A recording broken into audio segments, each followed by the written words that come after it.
Assalamualaikum warahmatullahi wabarakatuh. Kami dari tim dengan kategori Keuangan dan Audit Investigatif Universitas Lampung. Izin memperkenalkan anggota tim kami. Yang pertama saya Rimeliska selaku Ketua Tim dengan dua rekan yang lain, yaitu ada Windy Rahmaila dan Dewi Nurhuli. Pada kesempatan kali ini, tim kami akan membahas mengenai fraud dalam pengelolaan perusahaan milik Provinsi ABC, yaitu Perusahaan Pelayaran Armada Daerah. Kecurangan dalam pengelolaan BUMD pelayaran perusahaan armada daerah milik Pemprov ABC. Berdasarkan kasus yang terjadi dalam perusahaan BUMD pelayaran perusahaan armada daerah, terlihat bahwa banyak kecurangan yang terjadi ketika Mr. B menjabat sebagai direktur utama perusahaan BUMD tersebut. Pada kasus pertama, yaitu tunggakan biaya docking dok ke kapal runway, terjadi akibat biaya tersebut tidak dibayarkan oleh perusahaan BUMD kepada dok perkapalan runway, padahal uang untuk biaya tersebut telah dibayarkan oleh Kementerian Perhubungan sebesar 1,285 miliar. Meski uang tersebut telah dikeluar dari kas negara, tetapi pada kenyataannya uang tersebut tidak digunakan untuk semestinya sehingga dapat merugikan negara. Penyalahgunaan uang tersebut diduga terjadi akibat campur tangan Mr. B ketika menjabat sebagai direktur utama. Pada kasus kedua, adik kandung direktur utama bernama Mr. C ketika menjabat sebagai pengawas kapal-kapal feri di perusahaan tersebut melakukan pungli. Mr. C menarik sejumlah uang di dermaga 345 bahwa setiap trip kapal dikenakan sebesar 500.000. Ketika menarik jumlah uang tersebut, Mr. C meminta pengawas lapangan pada kapal motor penumpang Tanjung 123 di dermaga 345. Jika dikalikan dengan 6 trip kapal setiap harinya, uang yang didapat dari hasil pungli yaitu sebesar 6 juta rupiah. Uang yang telah diambil tersebut tentu tidak masuk ke dalam kas perusahaan. Selain itu, pada kasus ketiga, yaitu kasus pembayaran dari KNPA tahun XX1X dan KNPB tahun XX2X sebesar 10% dari nilai kontrak yang tidak tercatat di kas perusahaan. Dari contoh ketiga kasus tersebut dapat diketahui bahwa ketika Mr. B menjabat sebagai direktur utama, terdapat banyak sekali kecurangan yang terjadi. Kecurangan yang terjadi tidak hanya dilakukan oleh Mr. B, tetapi juga dilakukan oleh adik kandung yang bernama Mr. C. Tentunya kecurangan yang terjadi tidak hanya ketika kasus tersebut, tetapi banyak kecurangan yang belum diketahui. Untuk mengetahui lebih lanjut kecurangan yang terjadi serta mendalami kasus tersebut, para penyidik akan memeriksa sejumlah dokumen yang ada di ruang kerja Mr. B. Selanjutnya, saya akan membahas mengenai langkah-langkah yang harus dilakukan dalam membuktikan kecurangan terjadi dalam kasus ini. Di antaranya, yang pertama adalah menetapkan sasaran audit. Investigator harus menetapkan sasaran audit yang tepat serta terstruktur yang berkaitan dengan adanya potensi kecurangan yang terjadi dalam suatu perusahaan. Yang kedua, menjadwalkan rapat terbuka, di mana dalam rapat tersebut, investigator akan menjelaskan mengenai ruang lingkup, lama waktu, serta masalah-masalah lainnya yang berkaitan dengan pelaksanaan penyelidikan.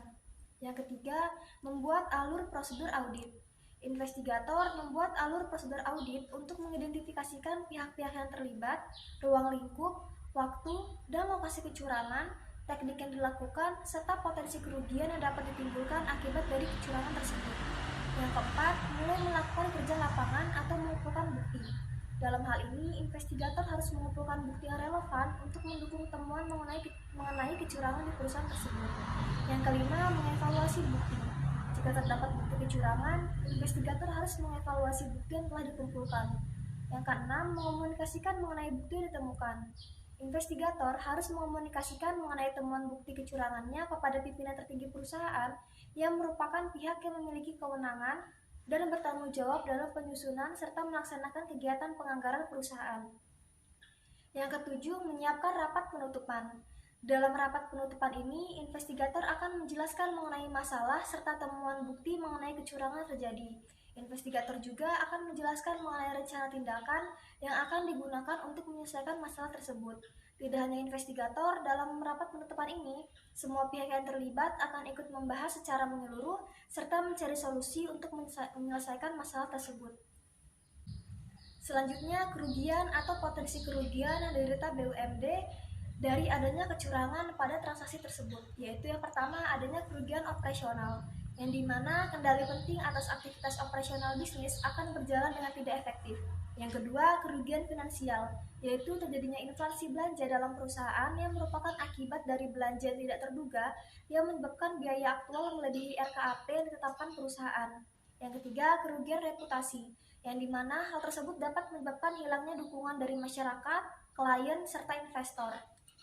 Sedangkan yang bertanggung jawab atas terjadinya kecurangan tersebut yaitu yang pertama pihak pengambil keputusan, yaitu pimpinan tertinggi perusahaan atau Direktur Utama BUMD, sehingga Direktur Utama BUMD dapat dimintai pertanggungjawaban atas transaksi yang dilakukan jika pilihan yang dibuat dapat mengakibatkan kerugian atau potensi kerugian.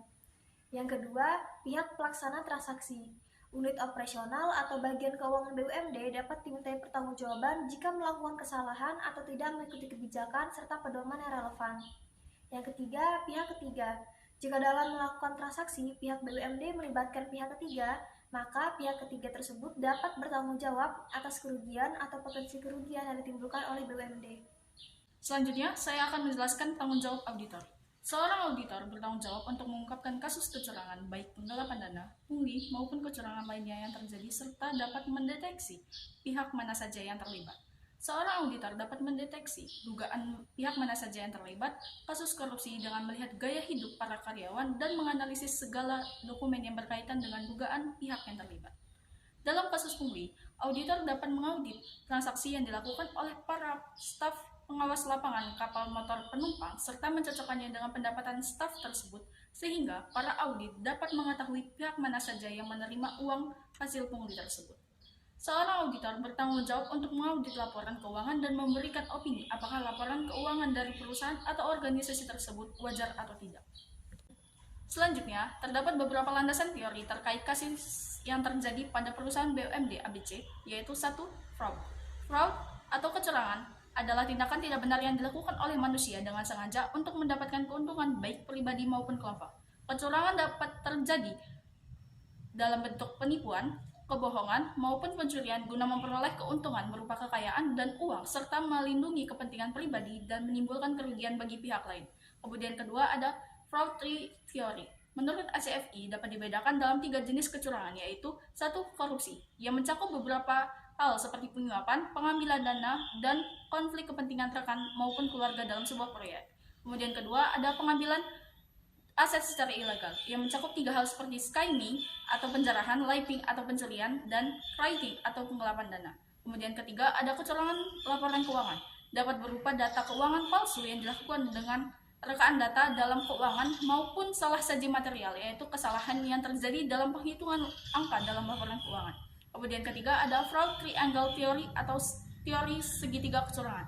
Adalah teori yang menggambarkan 3 kondisi penyebab kecurangan, yaitu pertama pressure adalah adanya tekanan dari seseorang atau sekelompok yang menimbulkan terjadinya sebuah kecurangan.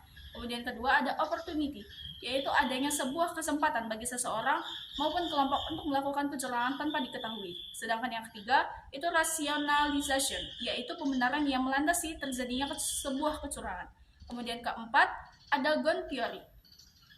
Menurut John Balgona, ada 4 faktor pendorong terjadinya sebuah tindak kecurangan yang dilakukan oleh seseorang, yaitu pertama, greed atau keserakahan.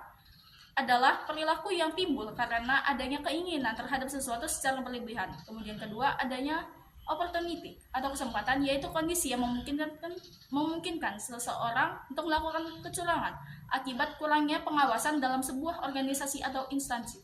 Kemudian ketiga ada need atau kebutuhan, yaitu penunjang hidup yang dibutuhkan seseorang semakin besar. Kemudian keempat ada exposure atau pengungkapan, yaitu kondisi di mana tindak kecurangan dapat diungkapkan dan beratnya hukuman terhadap pelaku kecurangan. Kemudian kelima itu adalah teori terakhir, yaitu fraud Pentagon Theory. Faktor dalam fraud Pentagon Theory yaitu pertama tekanan yang terdapat dari tekanan seseorang untuk melakukan sebuah tindak kecurangan.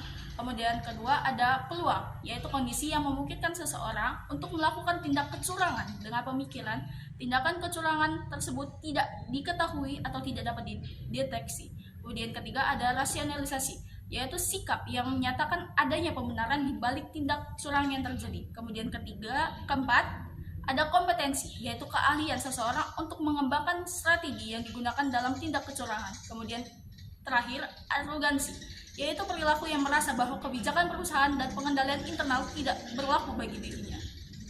Sekian, Wassalamualaikum warahmatullahi wabarakatuh.